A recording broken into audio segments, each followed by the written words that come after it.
அஸ்ஸலாமு அலைக்கும் வரஹ்மத்துல்லாஹி தஆலா வபரகாத்துஹு. அப்போ ஒரு மனிதருக்கு குளிப்பு எந்த விஷயங்களால் கடமையாக்கப்படும் அப்படிங்கிறத முன்னாடி நம்ம என்ன செய்யணும் பார்த்தோம். சரி, இப்போ கடமையான பிறகு ஒரு மனிதர் குளிக்க போகிறாரு.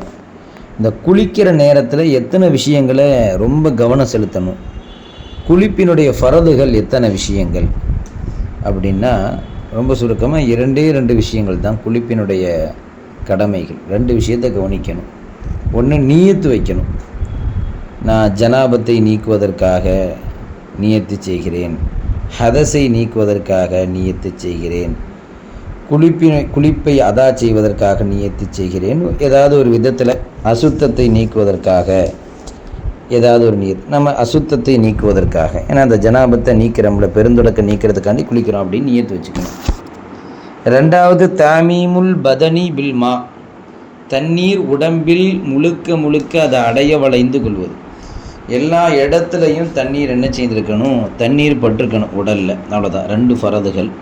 1 நியத்து வைக்கணும், 2வது தண்ணீர் உடல் முழுக்கப்பட்டிருக்கணும். ஒருவேளை ஒரு மனிதர் ஃபரதான கடமையான குளிப்பை குளிக்கிறாரு, ஆனால் ஆரம்பத்தில் நீயத்து வைக்கலை, குளிச்சுக்கிட்டே இருக்கும்போது தான் தெரியுது நம்ம நீயத்து வைக்கலை அப்படின்னு தெரியுது அப்படின்னா, அவர் இடையில நீயத்து வைக்கணும். நீயத்து வச்சதுலேருந்து மறுபடியும் குளிக்கணும். அதுதான் ஆரம்பத்தில் குளிக்கிற மாதிரி.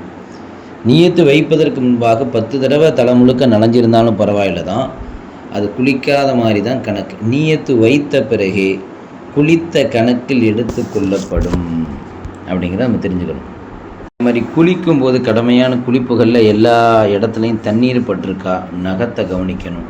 நகத்துக்கு கீழுள்ள அந்த கேப் இருக்குல்ல, அந்த இடத்துல தண்ணீர் பட்டிருக்கா, காதினுடைய அந்த சோனைகள், காது ஓட்டை, அங்கே தண்ணீர் பட்டிருக்கா, இந்த இடத்துலலாம் தண்ணீர் பட்டிருக்கா இல்லையாங்கிறத நம்ம நன்றாக என்ன செய்யணும், கவனிக்கணும். அதே மாதிரி வலா எஜிபு தயக்குனு தாமீம் ஃபில் குஸ்ல், குளிப்பிலே உடல் முழுக்க தண்ணீர் பட்டு விட்டது என்று உறுதியாகுவது வாஜிபு கிடையாது. எல்லா இடத்துலையும் பட்டுட்டான்னு நம்ம ரொம்ப உறுதியாக்குறது வாஜிபு கிடையாது. பட்டிருக்கும் அப்படின்னு ஒரு எண்ணம் வருது இல்லை, அதுவே போதுமானது.